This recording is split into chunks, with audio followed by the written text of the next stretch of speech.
چند دن پہلے کی بات ہے کہ ہمارے ایک دوست کے بھائی کا انتقال ہوا۔ ہم تعزیت کے لیے، فاتحہ خوانی کے لیے ان کے گھر چلے گئے۔ ہم نے فاتحہ خوانی کی، دعائے مغفرت کی۔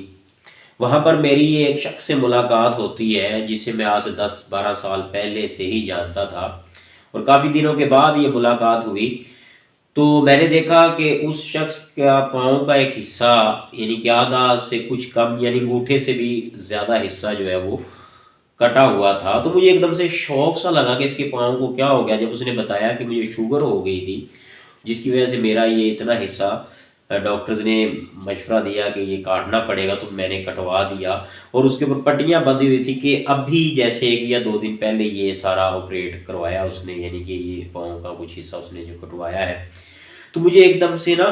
بڑی اندر سے فیلنگز جو ہے وہ چینج ہو گئی، کیونکہ وہ شخص کبھی سرکاری ملازم رہا تھا، ابھی تو وہ ریٹائرڈ ہو چکا ہے۔ تو مجھے یہ نہیں پتا کہ وہ کس محکمے میں سرکاری ملازم تھا اور کس پوسٹ یا کس سکیل پر تھا۔ میں یہ بات آپ کو اس لیے کر رہا ہوں کہ انسان کی زندگی میں 3 ادوار آتے ہیں، ایک بچپن، ایک جوانی اور ایک بڑھاپا۔ تو انسان کی زندگی بڑی شارٹ اور بڑی مختصر ہے، یعنی کہ یہ کہہ لیں کہ آپ 40-50-60، یہ ایوریج انسان کی اس وقت زندگی چل رہی ہے۔ تو آج سے 10-12 سال پہلے وہ 40 اور 50 کے درمیان ہوگا، یا 35 اور 45 یا 50 کے درمیان ہوگا۔ تو اس وقت وہ انتہائی لاغر، انتہائی کمزور اور انتہائی افسردہ دکھائی دے رہا تھا بیماریوں کی وجہ سے۔ تو میں اس کا وہ سارا وہ دور، جب سے میں اسے جانتا تھا اور وہ سرکاری ملازمت کیا کرتا تھا اور بڑا وہ ہیلدی اور بڑا صحت مند ہوا کرتا تھا، میں وہ سارا میرے ذہن میں آ رہا تھا کہ انسان کا اینڈ کیا ہے، کہ کل تک جو بندہ پیسے کما رہا تھا، جاب کر رہا تھا، ملازمت کر رہا تھا، بڑا صحت مند اور بڑا ہیلدی تھا، آج وہ بندہ جو ہے محتاج ہو کر رہ گیا، آج وہ بیماریوں کی جکڑن میں آ گیا ہے۔ تو کل کو یہ سٹیج ہم پر بھی آنی ہے۔ یاد رکھیں کہ زندگی کے 3 ادوار ہیں، بچپن، جوانی اور بڑھاپا۔ تو یہ دور، جیسے اب آپ ٹین ایج میں ہیں، آپ اس وقت 18-20-22 سال کی ایج میں ہیں، یا ہم کہہ لیں کہ 40 سے نیچے ہیں، ہم سمجھتے ہیں کہ ہمارے اندر ابھی بڑی طاقت ہے، یا آپ جیسے جو 20-22 سال کے بچے ہیں، آپ سمجھتے ہیں کہ ہمارے اندر بڑی طاقت ہے، ہم بڑے پھرتیلے ہیں، ہم بڑا دوڑ سکتے ہیں، یا آپ سمجھتے ہیں کہ ہم بڑے اونچی کہہ لیں کہ جگہ پر کھڑے ہو کر جمپ اور چھلانگیں لگا سکتے ہیں۔ یہ سب آپ کی فیلنگز ہے، یہ ہماری بھی ہوا کرتی تھی، اور ابھی بھی ہم سمجھتے ہیں کہ ہم بڑے، یعنی کہ صحت مند اور طاقتور ہے۔ تو ڈے بائی ڈے ہم نے جو ہے وہ بڑھاپے کی طرف جانا ہے،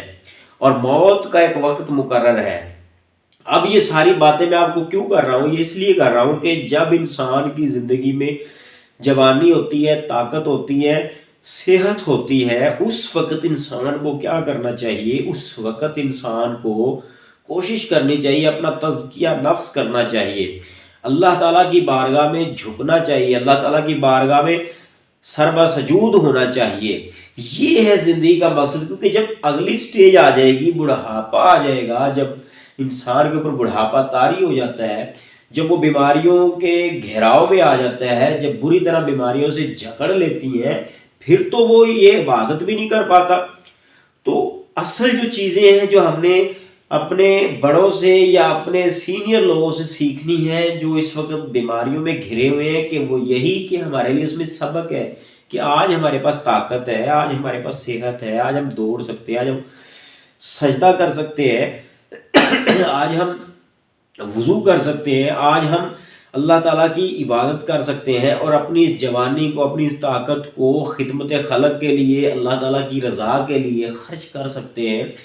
تو آج یہ کرنا آسان ہے۔ اگر آپ کہیں گے کل کو بڑھاپے میں ہم جاب ایک دفعہ ہمیں مل جائے، پھر ہم جب ریٹائرڈ ہو جائیں گے، پیسہ کما لیں گے، پھر کر لیں گے، پھر یہ جوانی، یہ طاقت، یہ صحت نہیں رہے گی۔ اگر یہ نہیں رہے گی تو پھر آپ کے لیے پیسہ،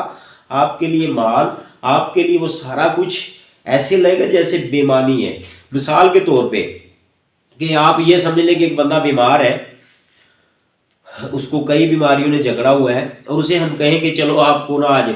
کہہ لیں کہ ناران کاغان مری اسلام آباد کی سیر کروا کر لاتے ہیں۔ اب وہ بندہ کہہ لیں کہ سہارے سے چلتا ہے، وہ 4 سیڑھیاں چلے تو اس کی سانس پھول جاتی ہے، اور کھا وہ کچھ سکتا نہیں ہے، ڈاکٹرز نے اس کو پرہیز لکھا ہوا ہے کہ یہ بھی نہیں کھانا، یہ بھی نہیں کھانا، یہ بھی نہیں کھانا، وہ کھاتا کیا ہے؟ صرف ایک انڈا، تھوڑا سا سلائس اور ایک کپ چائے، یہ اس کی خوراک ہے۔ اب مجھے یہ بتائیں، جس بندے کو گاڑی میں آپ سپورٹ کر کے بٹھائیں اور پھر سپورٹ دے کر نیچے اتاریں، تو کیا اسے وہ مری کی پہاڑیاں اور وہ مری کا وہ خوبصورت موسم اور وہ سنو فالنگ وہ اچھا لگے گا؟ نہیں لگے گا، کیونکہ اب اس کے اندر کی فیلنگز، اس کی اندر کی طاقت جو ہے وہ ختم ہو چکی ہے۔ جو سیکھنے کی جو چیز ہے وہ یہ کہ آپ پیسے کے پیچھے بھاگتے ہیں، آپ پیسے کے لیے کوشش کرتے ہیں، اب سارا کچھ جو ہے وہ لگا دیتے ہیں پیسے کے لیے، اپنی صحت، اپنا وقت، اپنی جوانی، سب کچھ دے دیتے ہیں، اور جب آپ کے پاس پیسہ آتا ہے تو پھر آپ کے پاس جوانی بھی نہیں ہوتی، آپ کے پاس صحت بھی نہیں ہوتی، آپ کے پاس تندرستی بھی نہیں ہوتی۔ تو اب سمجھنے کی بات کیا ہے کہ ہم نے جوانی میں طاقت ہوتے ہوئے، ہم نے صحت ہوتے ہوئے اللہ تعالیٰ کی رضا کے لیے کام کرنا ہے، اللہ تعالیٰ کو راضی کرنا ہے، اس کی بارگاہ میں سر بسجود ہونا ہے، یہ ہے زندگی۔ کیونکہ آج آپ کوشش کر رہے ہیں، جیسے ٹین ایجر بچے ہوتے ہیں کہ یار ابھی میں نے کیریئر بنانا ہے، ابھی میں نے کیریئر بنانا ہے، وہ کوشش کرتے ہیں، ٹھیک اچھی بات ہے، میں یہ نہیں کہتا کہ آپ ایجوکیٹ نہ کریں اپنے آپ کو، آپ ڈگریز گین نہ کریں، آپ اچھی یونیورسٹیز میں ایڈمیشن نہ لیں، سارا کچھ کریں، لیکن اس کے ساتھ ساتھ یہ جو آپ کی ایج ہے یہی آپ کی لائف کا بہترین اور خوبصورت حصہ، یاد رکھنا۔ کیونکہ جو آپ جس طرح ایج بڑھتی جائے گی، رسپانسبلٹیز بڑھتی جائے گی، اور پھر اینڈ میں آپ کے پاس ہو سکتا ہے پیسہ بہت زیادہ آ جائے، آپ کے پاس سہولتیں بہت زیادہ آ جائیں، ہو سکتا ہے آپ کے پاس گاڑیاں بھی ہو، سارا کچھ ہو، لیکن اس وقت ہو سکتا ہے آپ کے پاس صحت نہ ہو۔ تو آپ نے کرنا کیا ہے کہ اس ہی لائف میں جو آپ کی ٹین ایج سے لے کر آپ کی جوانی، جو آپ کی صحت مندی والی زندگی ہے، یعنی کہ ہیلدی لائف جو ہے، جس میں آپ کے پاس طاقت ہے، سارا کچھ ہے، اس کو آپ نے اللہ کی رضا کے لیے گزارنا ہے، کوشش کرنی ہے کہ اللہ کی رضا میں یہ زندگی گزرے، علم بھی حاصل کریں، لائف میں گرو بھی کریں، کیریئر بھی بنائیں، سارا کچھ کریں، لیکن اس صحت مند دورانیے کو اللہ کی رضا میں گزاریں۔ اگر ہم ایسا نہیں کریں گے تو کل کو اللہ نہ کرے ہمیں کوئی، جب ہم کہہ لیں کہ ادھیڑ عمر میں داخل ہو تو پھر ہمیں کوئی بیماری گھیر لے اور ہم چاہتے ہوئے بھی اپنی پیشانی کو اللہ کی بارگاہ میں نہ رکھ سکیں، تو کوشش کریں کہ اللہ تعالیٰ ہمیں شدید قسم کی آزمائشوں سے محفوظ رکھے، آمین۔ پاکستانی جنرلز کی بات کی جائے تو جنرل مشرف پاکستانی تاریخ کا سب سے طاقتور جنرل رہا ہے۔ اب اس کے پاس پیسہ بھی سارا کچھ ہے، اس نے بہت کچھ کمایا اور بہت کچھ اس نے کیا، اور بہت سے اس سے فیصلے اچھے ہوئے اور بہت سے غلط فیصلے ہوئے۔ اس وقت جنرل پرویز مشرف انتہائی کہہ لے کہ مشکل زندگی گزار رہا ہے، انتہائی بیماری کی حالت میں وہ زندگی گزار رہا ہے، وہ اس قسم کی شدید بیماری میں مبتلا ہے کہ اس کا علاج نہیں ہے، پوری دنیا کے اندر اس بیماری کا علاج نہیں ہے، اس کے جوڑوں کے اندر، اس کی بیک بون کے اندر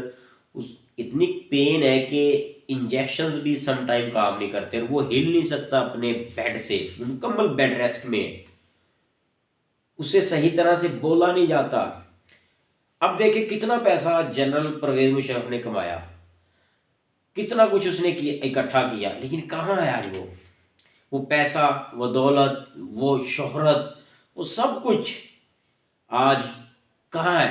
آج وہ بے بسی کی عالم میں زندگی گزار رہا ہے۔ تو ہمیں اللہ تعالیٰ سے ڈرنا چاہیے کہ ہمارا اینڈ پتہ نہیں کیسا ہوگا، ہمیشہ ہمیں اللہ تعالیٰ سے ڈر کر زندگی گزارنی چاہیے، اللہ تعالیٰ کا خوف اپنے دل میں رکھنا چاہیے کہ کہیں ہمارے ہاتھ سے کسی کے ساتھ زیادتی نہ ہو جائے، کہیں کسی کے اوپر ہم ظلم نہ کر بیٹھیں۔